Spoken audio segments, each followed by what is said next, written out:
Take the call as well. Good evening and welcome to the Board Mayor and Alderman Workshop. It is July 27th, 2023, and it is 6:30 p.m. The prayer on Tuesday night will be with Alderwoman Haas, the Pledge of Allegiance with Alderman Waldron. Everyone should have a copy of the minutes from the July 6th public hearing and the regular meeting. Tuesday night we will have Citizen of the Year, and then tonight we will have Ron Alley with Carpe Artista come up and talk about the new Laverne High School program. Ron? Thank you, Mayor. As we were talking about when we saw one another recently, Carpe Artista has been working on some programs in conjunction with Rutherford County School Systems. And I've been working with one of our staff members, Dr. Jason Lee McKinney, who teaches music business at the collegiate level. He teaches from Visible Music School in Memphis and also teaches adjunct for Belmont and for Trevecca. And we've been working on career path development programs at the high school level in arts and entertainment. So that's a huge focus for us. As we've been investigating post-COVID, we have found out that there actually is no current CTE pathway developed and in place for arts and entertainment. We started talking with Mr. Jamie Shields, who is on the board for the CTE board for the state of Tennessee, and started doing some investigation along those lines. And he and Dr. McKinney, working together, Dr. McKinney adapted his curriculum from his collegiate level curriculum to the Rutherford County standards, and it's been approved for a pilot plugged into the business and marketing program at Laverne High School to start this fall. So it'll be an elective for those doing business and marketing CTE program to plug into their curriculum and choose that to do as part of their CTE program. So that is a Jamie will actually be teaching it for Dr. McKinney, but they'll be collaborating together on that teaching. So we're really excited for that. It's been approved by the Rutherford County School Board and approved by the state CTE board as a pilot, and we're excited to see where that goes. Of course, it'll start there, and then it has the potential of then being opened up for other schools in Rutherford County.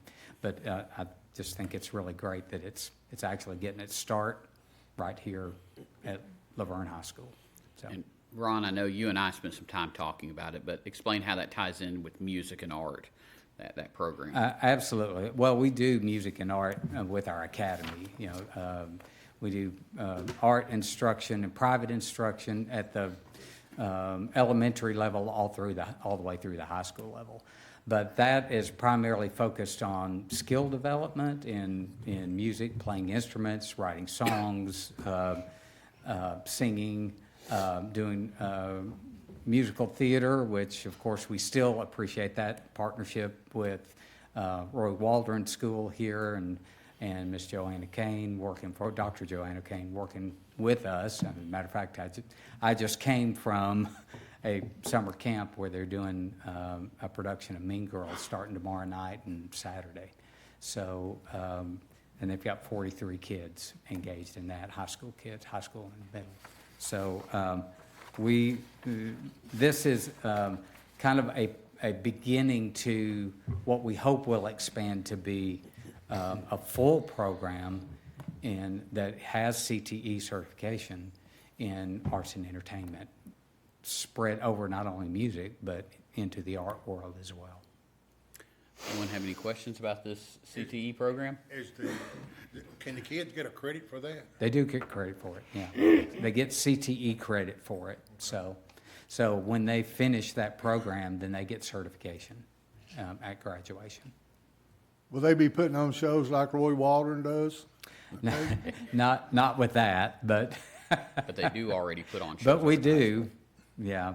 Not with the CTE program. It's specifically geared to the business trainings related to arts and entertainment. It sounds like the high schools, Laverne High School particularly, is starting to get some things out there that I'm really glad to have. I got a call today from a gentleman, not that it's in the same field, but it still shows that Laverne High School, from Mr. Jason Bowers.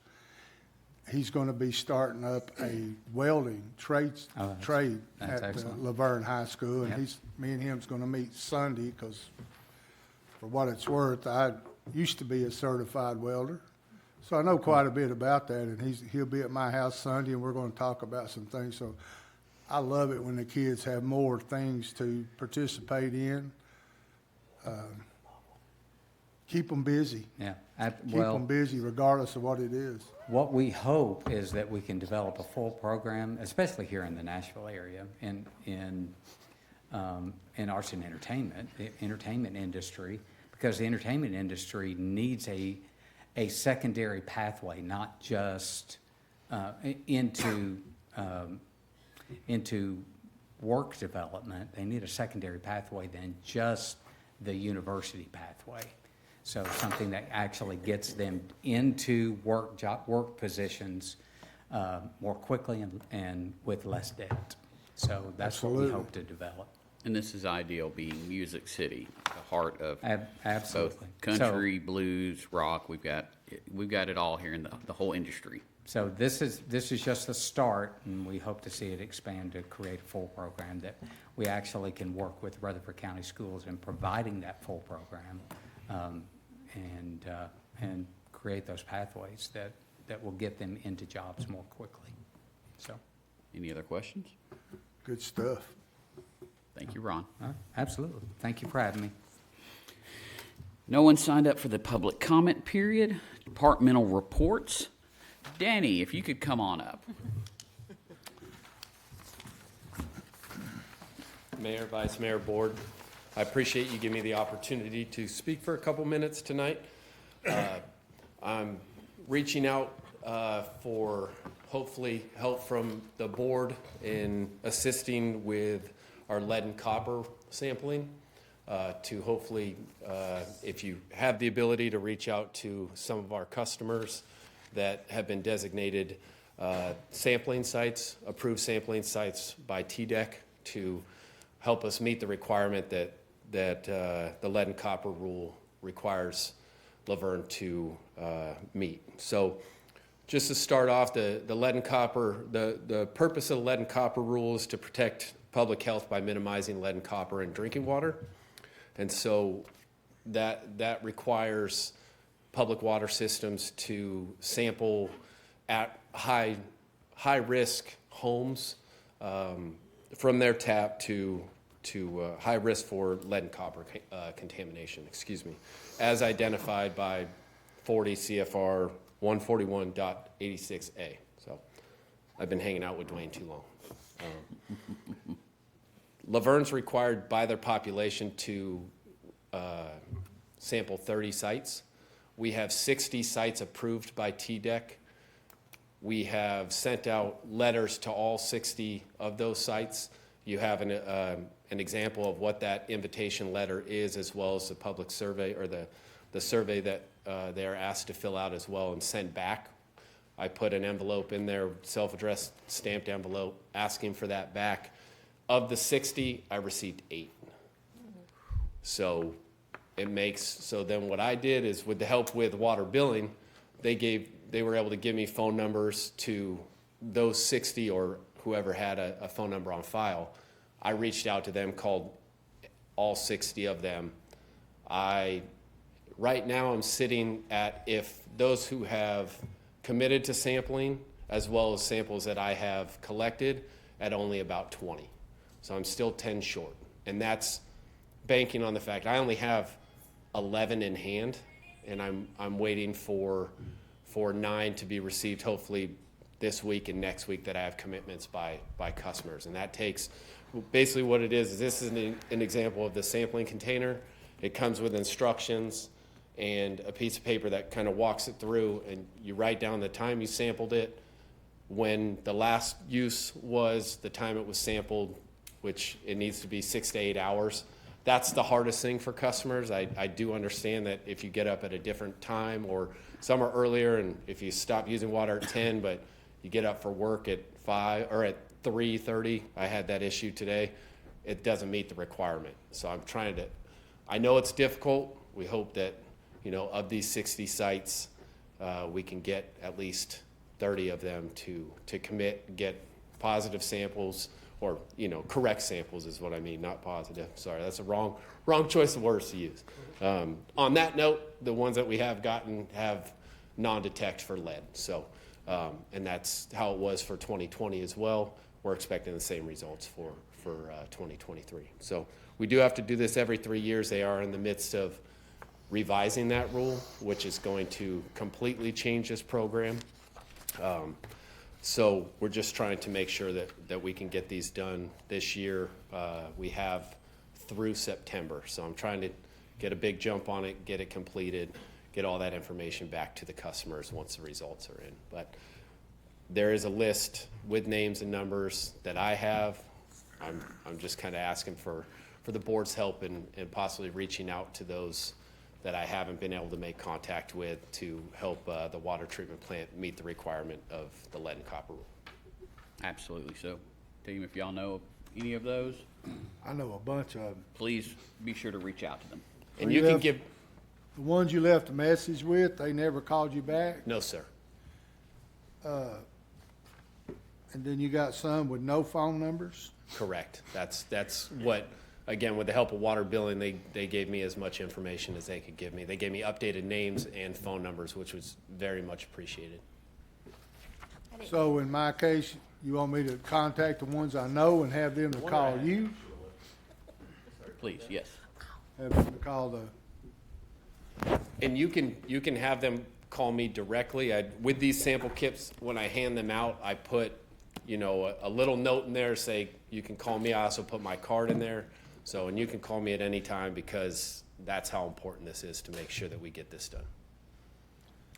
seems like I've asked this before, but I can't remember what you said. So you got like 33, 35 names here. Yes, sir. Are these specific people that you all have picked out? You can't change it to the neighbor, or? Correct. They're approved sites by the Department of Environment and Conservation. So TDEC has approved these sites. So what that means is if we can't get these individuals to sample, we have to get other sites approved, and there's no guarantee that we would be able to get that done in these next 2 months, because we all know how busy the state can be in trying to get this done at this particular time. Did you want to say something? Hello, Danny. Okay.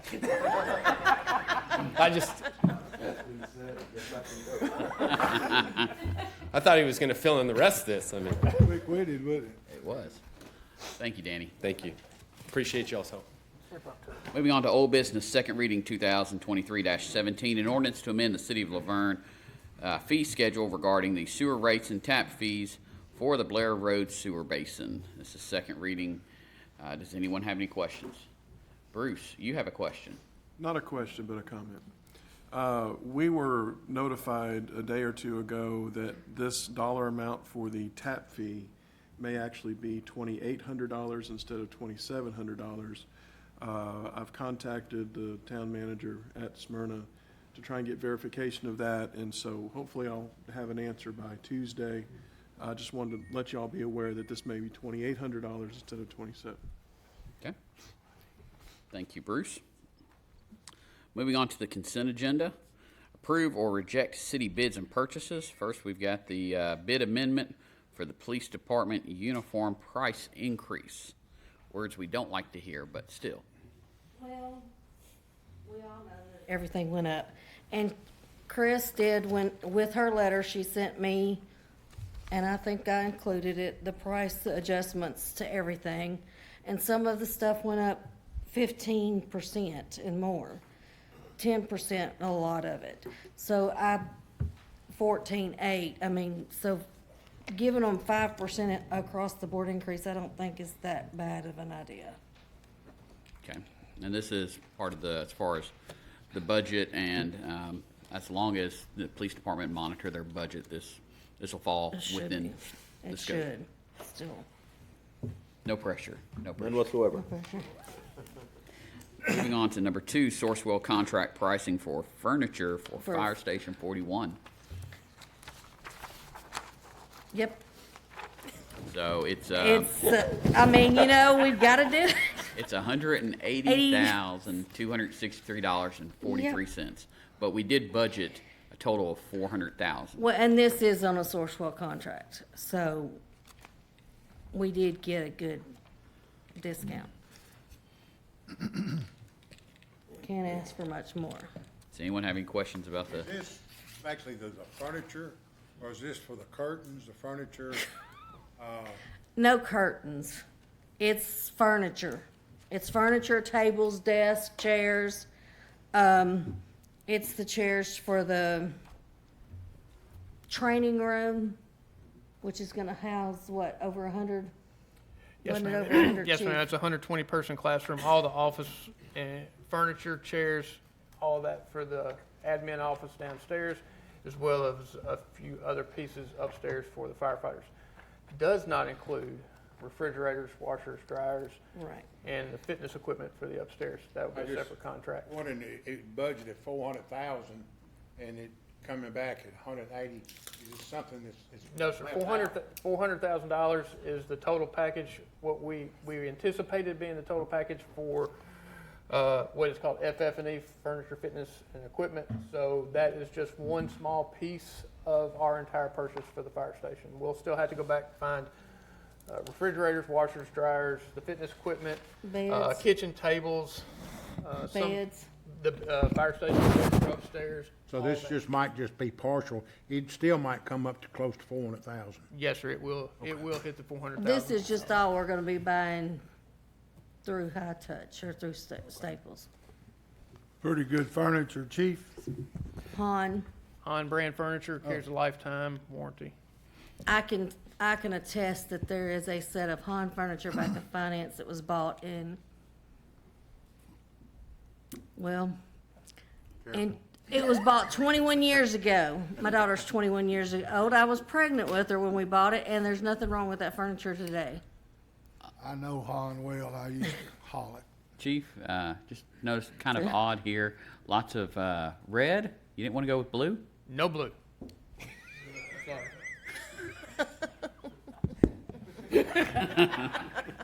Here we go. Okay. Any other questions on the fire station? Okay, moving on to 3, state contract pricing Motorola radios and equipment for the fire department again. Yes, this is their radios and equipment. Okay, this looks like 42,000, and this is a budgeted item in the impact fees. Any questions? Next, we have the OMNIA. Omnia. The Omnia Partners contract pricing for the fitness area, surfacing and equipment for Veterans Memorial Park. This is for the old section that's dumpy and tearing apart. This is to replace it, and this is on a source wall. No, yeah, it's on the Omnia, sorry, I'm looking ahead of myself. Well, I know the padding over there needs it, so and They- that equipment's been there for a number of years. And the equipment will have to be disposed of. It will not be able to be sold on Gov Deals. We'll have to put it on Gov Deals to dispose of. Could we not? It's all metal. Could we not just scrap it? Well, we'll have to put Once it, once we'll it's still gone have through to that? put it on to be able to scrap it. Okay. We still have to come. Surplus. We'll still have to surplus it. Yeah, it'll still go through the normal process. But. Okay, and this came in below budget, so by about almost 20,000. That's thanks to your parks guys gonna do some of the work. It's good, good. That includes everything but the demo, so we'll still have dumpster rental into that. Okay. Next, we have state contract pricing for the skid steer for For the stormwater. stormwater. That came down below budget as well. It's 72,269, and we budgeted 75. Does anyone have any questions? When will it be here? Well, you have to vote for it. If we approve first. it, if we approve it. I mean, you have to approve it, If we and then I approve have it. to do a purchase order, and after you approve it next week, and then we can order it. It's not going to be like Murfreesboro Ford, is it? Let's hope not. Thank you. That's where I was trying to get to. Okay. Let's see here. We've got, Replacement cameras for the boardroom. yes. That was in an emergency. We lost a couple of cameras. So this is just ratifying that. Yes. We done already placed them, we just paying Yes, for we've them. replaced them. And we got a really good deal, though. Jerry did really well with that. Yay, Jerry. Next, we've got the Sourcewell contract pricing for the asphalt hot box trailer. Yes, this is for the street department. Okay, and this is also below budget, 37, basically 37.5, and we budgeted 50. We can be thankful when things are below budget, but Yes. we know it's gonna be spent. We're saying good job, Doug, on getting it below budget. Okay, number 8, sole source purchase, Muffin Monster Grinder replacement at Fergus Road Fergus. Sewer Lift Station.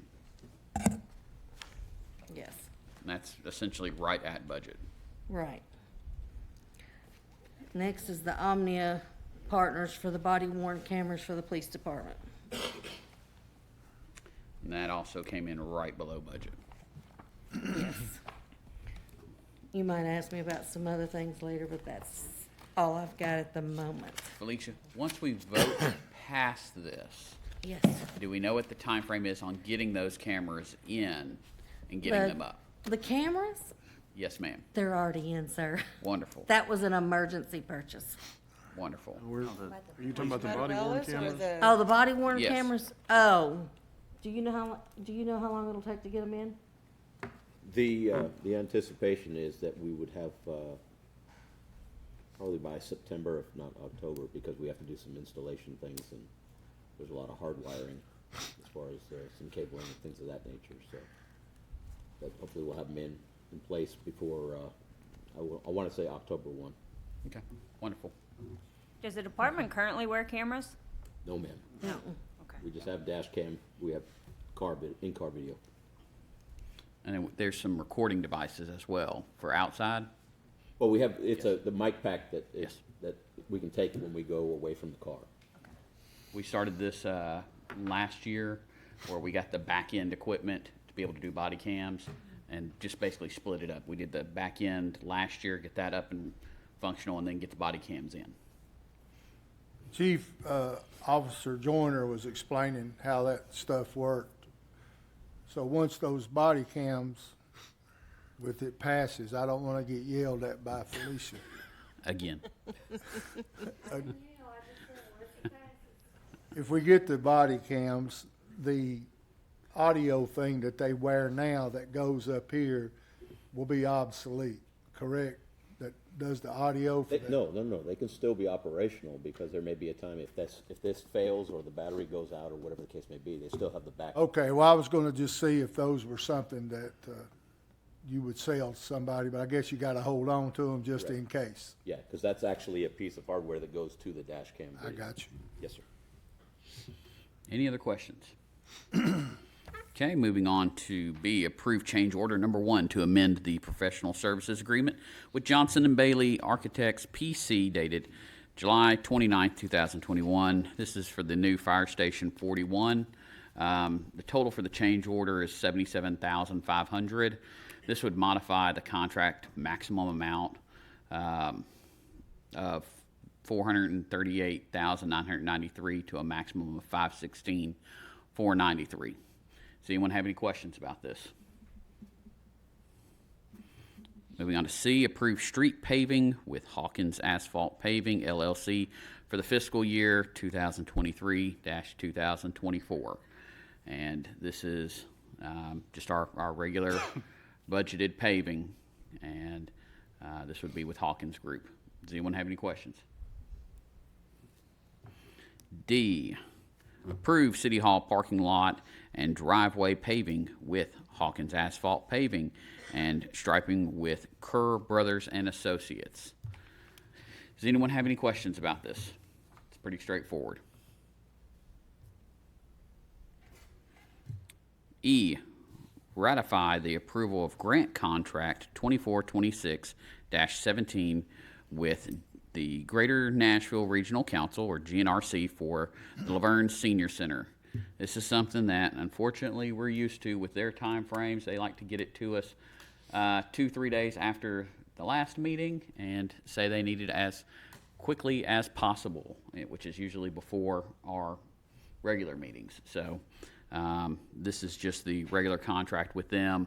It's a grant for $36,808. Does anyone have any questions? Next, we have ratify the approval of Addendum 1 to the Professional Services Agreement with Ralph Anderson and Associates for the recruitment of a police chief. This is essentially where we had our candidates in, and part of the agreement with them was for 2 background checks.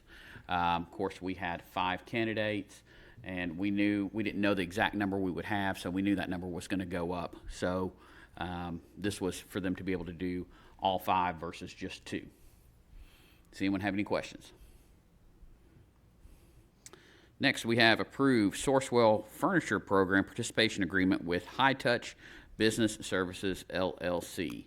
And there is no financial impact with this. This is for furniture for the fire station. Does anyone have any questions?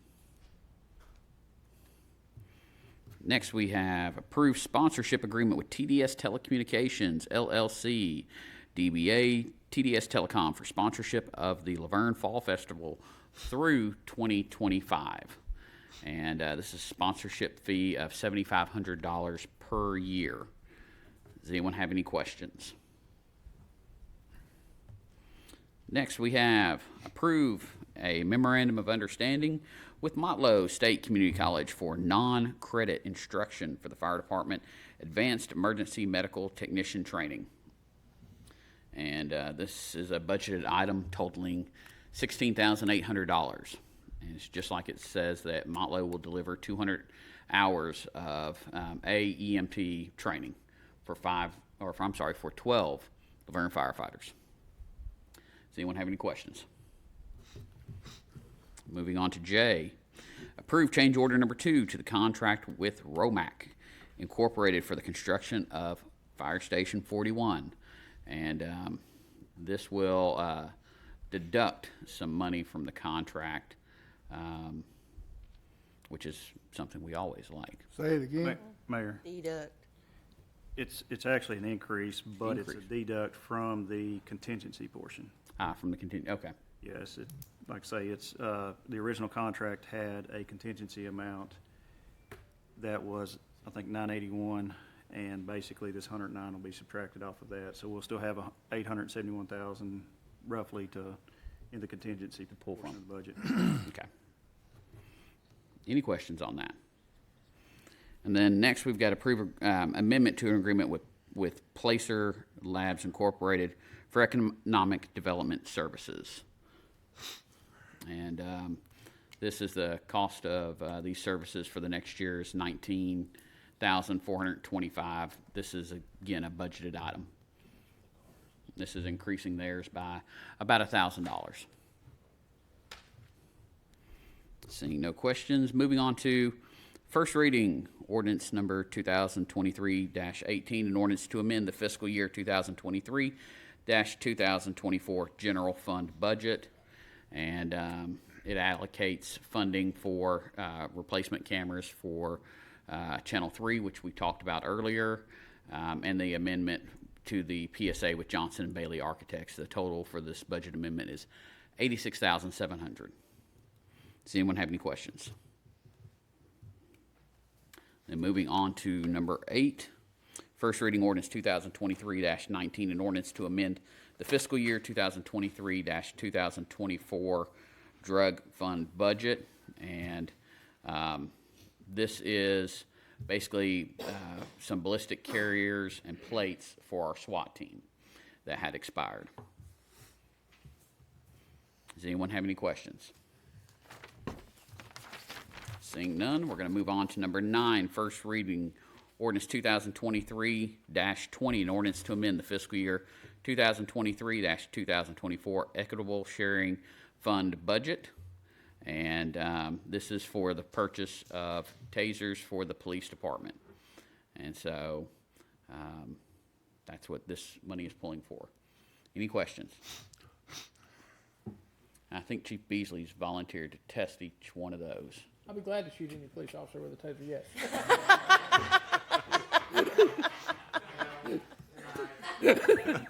I think there may be some risk there, Andrew.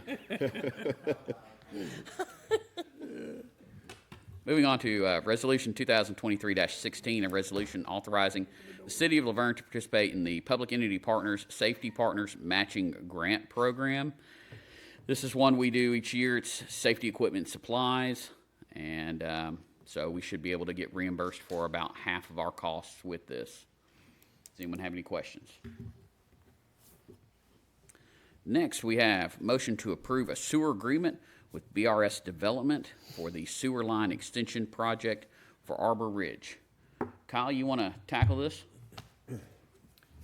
Ken, basically, this is an agreement with the developer for Arbor Ridge, basically, that we, as the board, we've budgeted for a project, the Water and Road Sewer Assessment Zone, and that project is currently being reviewed by TDEC. We should receive the approval on that at any point in time, which just as soon as we receive the approval on it, then we'll advertise for bids, and all that should be done basically by before the end of the year.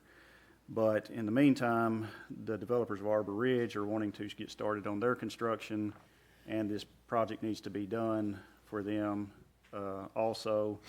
So basically what they're looking for, or they started looking for, was basically a statement from us stating that we'll have this project done by a certain time, which we told them we can't do that. So it turned into, okay, can we at least do an agreement? Because, of course, they'll have financial backing that's involved in this, that will need a guarantee that if they invest in this project, that at some point in time they don't just get told that we don't have sewer capacity, so they get held up to where they can't pull permits or get COs, because of course that'd be devastating if you invest in a project and then you can't even move forward with it. So trying to work it out together, basically this agreement will allow the developer to take on a portion of the water and sewer assessment zone project, which will be a small portion that's in one of these exhibits that's in the packet, that they'll basically do that trunk line, the gravity sewer portion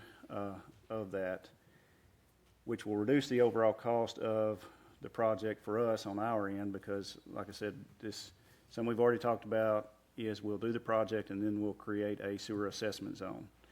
Now, if that sewer assessment zone project is a $5 million project, and then we, don't have to do this small portion, let's say it's $500,000, I don't know the exact numbers, but if we didn't have to do that, then instead of dividing the, $5 million project over the basin, we'll be dividing 4.5. So it's a win for both sides, because on our end, if they do the portion of that sewer, then we don't have to spend our money on it, because in the agreement it states it's fully at the developer's cost, not the city.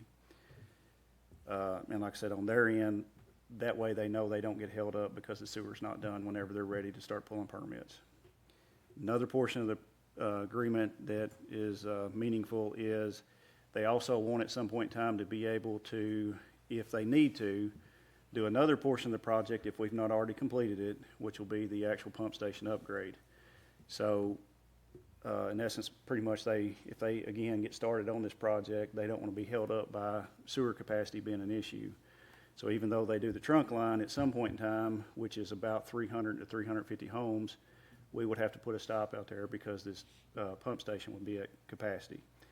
So what they're asking for is the right to be able to do that piece of the project also, 100% at their cost, not the city. So again, that would be, no loss to the city. The other couple things that's in the agreement is basically the easements that will be needed for the project. They are willing to give to the city, so that's in here. And also the pump station. The existing pump station is not sufficient for what is needed out there as far as the wet well size and the actual pump size. So it'll all need to be upsized, and when we do that, instead of doing it in the exact location of the existing pump station, it'll be done, we'll do a new station right adjacent to it. So they're willing to give us that property also. So pretty much it's just an agreement that tries to work out this project that works with their timing and our timing. So that's, you got more questions or specific questions, try to answer those. Anyone have any questions? Yeah, I have a couple of questions. Do we have representation from BRS here? Terry Rasmussen, BRS Development. Yeah, thanks for coming this Oh, evening. yeah. So I just wanted a little bit more information as far as how this started, specifics on how this started, or why you came to the city with this proposal. So we have, give you the full history. We have a capacity letter from the city for 322 taps, meaning we can build 322 homes. But we don't have anything to tie our system into because the manhole that we would tie to is not there. So in order to finance a deal like this in today's market, you have to have all your bases covered. So what we asked the city was to guarantee us that it'll be there when we need it. Obviously, you can't do that. So we said, let us do the work. So we came to them looking to put this portion of trunk line in to tie into our manhole, where we would have to tie in to drain to the pump station. It's $600,000, $599. So that's how we started. But we only have 322 capacity until the pump station has to be improved. Probably the city will do it, but we can't take that chance. We've got a $70 million project, no sewer. We have to be able to improve the pump station. So that's how it started. Sure. I guess, I mean, I've read through the proposal. I've spoke with Kyle today about it. I've spoke with Evan. I guess my only concern, though, is so you ultimately will sell this to a... Well, we'll I'm sell assuming lots to so. a builder. Yeah. We don't build homes. Yes, I understand that. Right. So you will sell this to a builder, but my question is should we start the sewer project and something happens with that contractor, you know, whether they file for bankruptcy, leave town, whatever it may be, Yep. I'm concerned that the city is left liable for those losses. And that's a good question.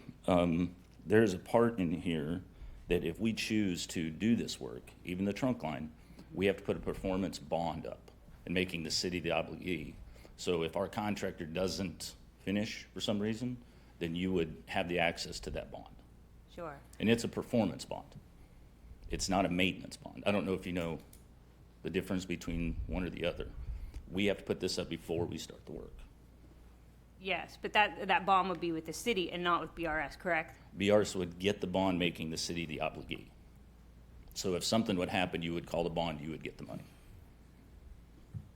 Yeah, and I guess my concern is that I would like to see BRS hold some kind of accountability through the completion of the project. I think this project is a decent and fair idea, but I just would like to see some accountability from your end through the completion of the project, because we've kind of run into an instance, and I'm just trying to learn from mistakes, is that, you know, we had a contractor to bond for the 24-inch sewer line out on Stones River Road, and the contractor filed for bankruptcy, and we've been chasing that bond for a year and a half.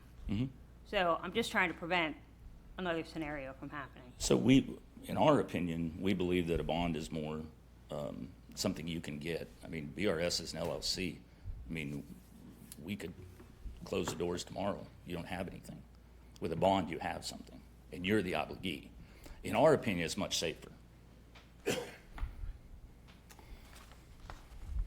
Any other questions? Now, Kyle or Philip, whoever, if they if they sell it and the contractor comes in and they do the work, and as Woman Hobbs said, they go belly up, then we're on the hook. But if we wait and do it ourselves and hire a contractor, and the contractor bellies up, we're on the hook. Is that a fair statement? I would say we're on the hook to provide sewer to that basin, no matter whether they develop it or not, because, you know, we've got to provide sewer service. So basically, we're on the hook no matter what to do this project. They're saying they're willing to come in and do a portion of it. If, let's say they sell, whoever, a contractor comes in and goes bankrupt, what leverage do we have? Well, they've got to follow, and it says in here that they've got to follow our subdivision regulations. So pretty much they've got to install it, and all that's got to be inspected, tested, and approved, or they don't get to record the plat. If they don't record the plat, they cannot pull any permits. So, I mean, if they go bankrupt, the property owner it's just going to sit there. So it ain't like we got to provide sewer service to something that's not even moving forward. If then somebody else comes in to pick up the project and says, okay, I'm going to finish this out, well, then they're going to have to put in the sewer per the requirements, because to be able to sell a property and be able to put a house there, you're going to have to put the sewer service in. So your guarantee is basically that if they're going to try to record a plat and they're going to try to pull permits, all that's got to be installed. So if the city did it, and this is just your opinion, there's no way you can answer it. I'll ask, Terry, I'll ask you again, or I will ask you this before I ask him. If this passes and your contractor does it, what kind of time frame are you thinking of getting it started? Or is that? If we can get this passed and we get our permits, which would be TDEC and ARAP, we're set to start September 1st. And if the city were to do it, how long do you think it would be? Or you can't give me an answer, I guess. Because you'd have to go out for bid. Yeah, we'd have to have TDEC approval, but we'd have to advertise for bid, which we at least do 2 weeks, but most time we try to do 4 weeks of advertising. Then we would have to bring it in front of y'all for approval. So by the time you add all that together, you're at least looking at 3, maybe 4 months before we would have anything started out there. And that's once we get it back from TDEC. Yes. And like I say, that is to get it started. Now, of course, he's talking about starting also, you know, whether their contractor takes 2 or 3 months to do the project. I don't know how long it will take. I know if we do it, we're going to have to specify in our contract that the contractor has to do that gravity portion first, because we can't allow them to get started and then us not have the sewer there for them. So, and another way to look at it too is, no matter what, the city is going to end up having to pay whatever this project is. They're willing to do a portion of it, which takes the time frame issue out of our contract, out of our problem. It's all on them. And then, you know, it's also a less expensive a project, because we're going to do an assessment zone, but by state law, you can only do that assessment zone, I think it's for about 15 years. So I don't know, Bruce, you can correct me if I'm wrong, but I doubt that we've ever been paid back for any project in full based on the assessment zone, because the 15 years comes sooner than getting paid back. I think you can see that we're all a little gun shy because of a couple of deals that we've been through. Of course, that's part of business. I'd like to have something from you all saying that September 1st will be the latest date that it would get started.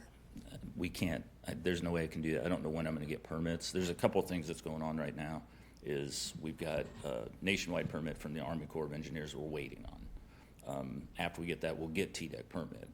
But we have to buy stream credits these days. It's not as easy as just going out and grading. These stream credits are supposed to be released any day, any week.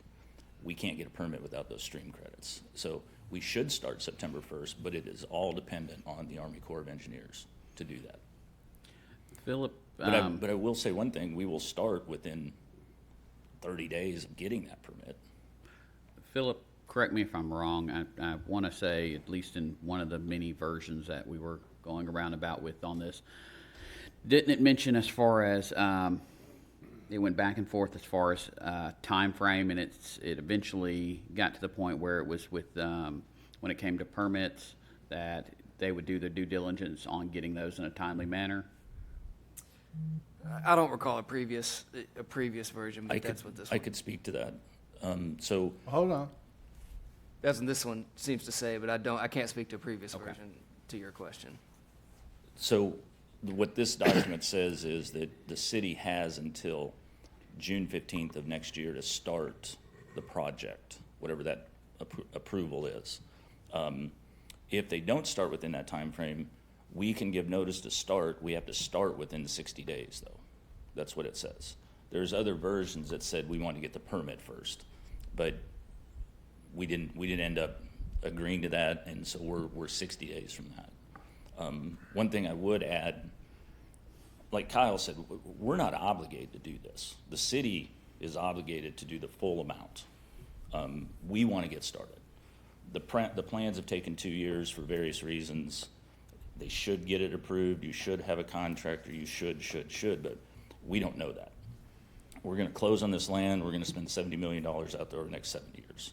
We have to know that we have sewer. We can't move forward not knowing. So it's very important for us all we're asking for is to do the work and give it to you. That's all we're asking for. We're not asking for anything else. Let us do it and we'll hand it over to you. $600,000 is what it costs, and we're giving it to the city. We don't want recapture. We don't want money back. We don't want anything. We just want to be able to do the work. We are giving easements. I think we would have to do that no matter what. The land for the pump station, I mean, we're not obligated to give you the land. I mean, you could have to shut that pump station down, pump and haul, until you build a new one, put it back online. Nobody wants that. So we're giving you land for you to build a new pump station. When that pump station is done, take the old one offline, put this one online. I mean, we paid for the land, something that we have to pay for. So there's an enormous amount of benefit for the city. There's no way, all due respect, we would close on a piece of property, start construction, and not finish it. That's not even fathomable. Kyle, this just to recap one thing, I think you mentioned this all has to be done to our subdivision regs, to the city's standards, not to any construction company or contractor standards. It's to our standards. Is that right? Anything that a developer does that they'll dedicate over to the city has to be done by the subdivision regulations. So those will kick in with this, it already applies to their phase 1, 2, and 3. What will happen is their phase 1, 2, and 3 will be amended to include this trunk sewer piece. So it'll be probably phase 1 is I'm assuming they'll start with. I can't remember phase 1 or phase 3, how you got it worded, or how they're labeled. It's phases 1, 2, and 3. We tie in, the tie-in manhole is in phase 3. Okay. But it's just numbering. We're doing all 3 at once. So one of those plats will be amended to show that trunk sewer, because like I said, we cannot allow them to start pulling permits out there if they don't have a connection point. So that connection point is going to be what's, done with this project, and what he's saying is they can't wait on that. They're willing to do that piece of the project for us. And of course, they're taking the same exact plans that we have, so they're going to match our plans. There's nothing they're doing, the size is the same. They're not saying, okay, well, we're going to do an 8-inch and you've got to upsize the 8-inch. They're doing everything that we're asking. And you're exactly right. Subdivision regs require us to build it, inspect it, have the city inspect it, and then at final plat, we deed it over. We give it to you as part of the streets and everything else. So we're required to do that. Per this agreement, it references subdivision regulations. Any other questions? Yeah, you talking about bond, if you default on a bond, the city responsible. The way I say a bond, if you put a bond, you put money in the bank, and if you go bankrupt or default, the city redeems the money in the bank. That's the way I see putting up a bond. Now, am I missing something here? So when you actually go purchase a bond, you actually go to a bonding company, insurance company, and you purchase a bond, and you make the obligee, whoever is the beneficiary of it, in this case it'd be the city of Laverne. If for some reason we end up not completing the project, like I said, we're gonna spend a lot of money out there, then you go call the bond, is what you do. You go to the insurance company, the surety company, who issued the bond, and you go call the bond. You have to approve the language on the bond agreement. You have a standard form that you have to approve. We can't just go to anybody and draw up an agreement and go, here it is. Cal, did actually we have to run into follow about the the same subdivision thing over regs. on Stone River Road, basically? Well, it's a different circumstance because there's going to be a couple of things that would guarantee this completion. But yes, as far as calling on the bond, that is what we run into on Stones River Road, and that is what has been mentioned already, that it has taken several months to work with that bonding company to get them to fulfill the obligations of that bond. And of course, the contractor they've chosen is already supposed to have started work again, and we're still waiting on that. So, yeah, but as far as a guarantee of completion and all that, I mean, that's really about the best we can ask for is what he's stating, is if they put forth a performance bond that we're going to be the obligee on, then that is another step is a guarantee of getting this project done. And to that point, the project you're talking about, you're just improving the line. There's no other hammer you had but the performance bond. In this particular case, you got the performance bond, you've got final plat, you got C of O, you got connection to the sewer, you got C of O, you have a plethora based on your subdivision regs of other things you can do besides the performance agreement and the bond. Yeah, you get the bond through an insurance company, y'all not actually putting up the money. The insurance company is supposed to guarantee That's correct. that if y'all default, the insurance company pays. That's about what we run up on Stone River Road. It was like a three-sided deal. The bond that I've been used to, there might be a different thing. The builder puts up, put money in the bank as a bond, and when it's finished, they get the bond back. If not, the city gets it. You're referencing the letter of credit, and that's not, even letters of credit are not backed by cash, they're backed by assets. So basically, the bank is on the hook for the money, and then they're going to get their money from the builder some way, somehow, whether that's taking their home or whatever they put up as the asset. That's correct. Any other questions? I mean, I'm glad you've been able to work with Kyle to get the agreement to this point, but the thing that just kind of has me scratching my head about this whole thing is the original agreement that I read a month ago had you requesting reimbursement from the city. So I don't know. I just feel kind of confused, conflicted about that. That's all. Any other questions? Okay, thank you. Thank you. Moving on to appoint or remove board and committee members. First, we have a Historical Preservation Advisory Committee, one term vacant. And we have, that was from Chuck Isbell. And we may have an applicant for that. I've got to get with Bruce because there's a resident who applied a couple months ago and wasn't put on the board, but she's interested. But if we don't find one by Tuesday, this will be pulled from the agenda. And then, of course, we've got the Stormwater Appeals and Advisory Board. We've got 2 terms vacant for that. And again, if nobody has applied for it by Tuesday evening, that will be removed from the agenda. Moving on to 13, we've got discussion of a nonprofit donation request from the Laverne Housing Authority. And I thought Brenda Bryant would be here for this. She may have her meetings confused and may show up Tuesday night, but essentially the Laverne Housing Authority is requesting $750 from the city to cover their costs with establishing a nonprofit. And so she was interested in having a discussion with the board as far as the city funding that for them. I did a little bit of research, and I know talking to Mr. Rowe, who our city attorney Evan Cope works with. Mr. Rowe is part of the Murfreesboro Housing Authority.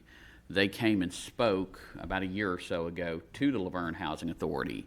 And a couple things that came out from my conversation with him is that when it comes to the voucher program, which is where people can get vouchers for housing, for assistance, that is completely done county-wide by the Murfreesboro Housing Authority. No other housing authority can do that in Rutherford County. Additionally, there's no more public housing as well. And the money for that from HUD is basically not there anymore. There's no new money for it. And they basically HUD is developing RADS, so Rental Assistance Program. So he, whenever I was speaking with him, said as far as what our housing authority is able to do is essentially on its own not anything. They can't issue new vouchers, and there is no public housing. So their hands are kind of tied. He did agree that if they worked independently away from the housing authority as a nonprofit, it can always build low-income housing that's out there in the public. But the housing authority, the two big things that they normally do, which is vouchers and public housing, the housing authority isn't able to do. And Mr. Rowe did tell me that the vice mayor called and spoke to him as well. Steve, do you want to add anything as far as your conversations? I learned a lot that I didn't know about. There is no more HUD, that type of, hub support. There's no, everything has to go through Murfreesboro.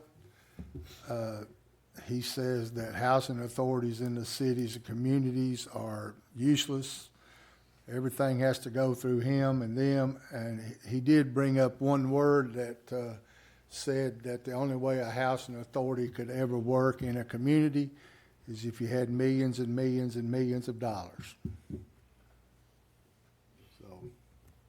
Now, he did explain that in communities that don't have housing authorities at all, for counties, because there are some counties that just don't have housing authorities, THDA does step in and acts like a housing authority in those cases, but and can do voucher programs. But again, same thing. The HUD money is for that is gone for public housing. Can we, or Bruce, I guess, can you reach out to one of the members of that board and see if they plan on being here Tuesday? If they are, let Mayor Cole know. Mayor, if you could ask Mr. Rowe to come here. Sure. That'll give him a 4-day leadway. But from everything that I learned in that conversation with him, I didn't get anything, unless you've got a bunch of land, a bunch of money, builders, engineers, all that stuff. It's a sad situation. Of course, now if we had Doug's money, we could do this. Well, one of the things that he did mention as well is that housing authorities do work already under the state, so they of themselves don't have to be nonprofits. So they were kind of confused as to why we were even asking about it whenever I called, because they already work under the state programs. Do we know what this money would go towards? What the $750 would go specifically towards the fee to establishing a nonprofit. So, but that would not be a city nonprofit. We would not oversee it or run it. It would be something entirely on its own. Is that right, Bruce? Yes, sir. Because it'd be similar to some of the other nonprofits that are out that come before the city each year. We don't oversee their individuals. Additionally, if they did want that, we would need to receive official documentation other than them just wanting a discussion about it. We need, I would say, for audit purposes, the exact same kind of paperwork that we do at budget time with other nonprofits. This way we're same across the board. The But bottom line is, I didn't come away from that conversation with anything positive as far as what I thought things could be like. I mean, nothing. Bruce, can you, I know normally discussion items we don't carry over from the workshop, but let's carry this one over in case Brenda just got the dates mixed up, and then we can kind of circle around with this. Hopefully I can get Mr. Rowe here, and he can help to further educate us. Sure, no problem. Any other questions or discussion on this? Okay, moving on to Mayor, Alderman comments. Alderman Waldron. Yeah, referring back to the remove board of committee members on the historic preservation, talking to some of the members that we got on there now, you know, they're real concerned about just having a meeting every 6 months. I think that's one reason we're having trouble getting people to sign up for it. It's hard to move forward to anything when you just meet every 6 months. I would like for that committee to meet bi-monthly every other month, because 6 months, it's just, you just better off not to have it. I've been on the historic board for years, and we've had it every month, and you know we was moving forward with some stuff, but now, you know, with every 6 months, you know, it's just a useless committee, and I'm talking to some of the members that we got now feel about the same way. So I like to see it moved every other month, and going down to the you know, I know it's been hot and dry, but you know, we're in the dog days of summer, and I keep saying this: check on the elderly, and make sure your pets has got ample water and shade. Because it's hot out there, and it's going to be hot out there for a few weeks. Thank you. Alderwoman Hobbs. Yeah, I just wanted to express a concern. This past week, the board's confidential legal counsel was forwarded from our mayor to the developers, BRS, in this specific case. I'm just very frustrated by this. I just wanted to show as an example, you know, Mr. Cope at the end of every email puts in bold, which you might even be able to see that. The information contained in this message is privileged and confidential and intended solely for the addressees listed herein. If the reader of this message is not the addressee, you are hereby notified that any unauthorized distribution or copying of this message is strictly prohibited. If you receive this document in error, please notify the sender immediately by replying to this message and deleting it from your computer. So I'm just a little upset about that. It's alarming to me that you've been in office since 2016 and you were unaware of that. But I just needed to express my frustration with that today. But on a lighter note, thank you to our Rutherford County school teachers and staff for preparation for this upcoming school year. I hope y'all have a safe and healthy school year. Alderwoman Haas. I'd just like to hand out a thank you to Kyle and to Evan for the time that they've spent trying to explain the BRS situation, and to Terry for reaching out to each of us to schedule a meeting and explain in further details. I did learn a lot, and I appreciate your time. And once again, as Alderman Waldron said, please watch out for the elderly. Also watch out for the city employees that are out working in this heat. If you see them, thank them. And if you have an extra bottle of water, I'm sure they would appreciate it. Thank y'all. Vice Mayor No. I'd like to give a shout out to the young lady that did the mural, but her name goes right out the window. Kim Radford. That's right. She did a great job on the mural. And Michael Dietz, I seen your guys out there on that Murfreesboro Road the last couple of days picking up paper and trash, and then I seen them out there today mowing, and man, Murfreesboro Road looks good. all you guys that work outside, parks, rec, water, stormwater, public works, man, this heat, you open the door and it's like sticking your head in the oven to check on your cornbread. So I just want to give a shout out to all you guys. Well, I've got a couple things. I want to remind everyone about the Howl at the Moon 5K. It is August 11th, and I believe tomorrow is the cutoff to be able to sign up for $30. So if you want to sign up, you can, but there will be some traffic delays on the 11th. It starts at 8 p.m., goes from Veterans Memorial Park all the way to Bicentennial Park and back. It is a lot of fun. I've been running that for a couple of years now. The Laverne Carnival's coming on August 24th. It is 6 to 10, and then Saturday is noon to 10 p.m. It is, last year was packed, and it definitely is a fun thing. One thing I want to express my gratitude to Andrew and his team with the whole process that has been ongoing and still ongoing with the police chief search. It is the most thorough process I think the city has ever done for any position. So I want to thank you publicly for that and your team, because it takes a team to do all of it. So thank you, sir. I'm excited at hearing some discussion with Parks and Rec and Laverne High School about the potential for another mural here in the city. That would be the third one.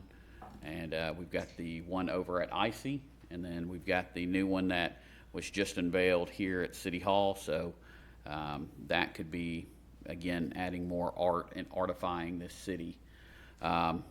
With that, call this meeting adjourned.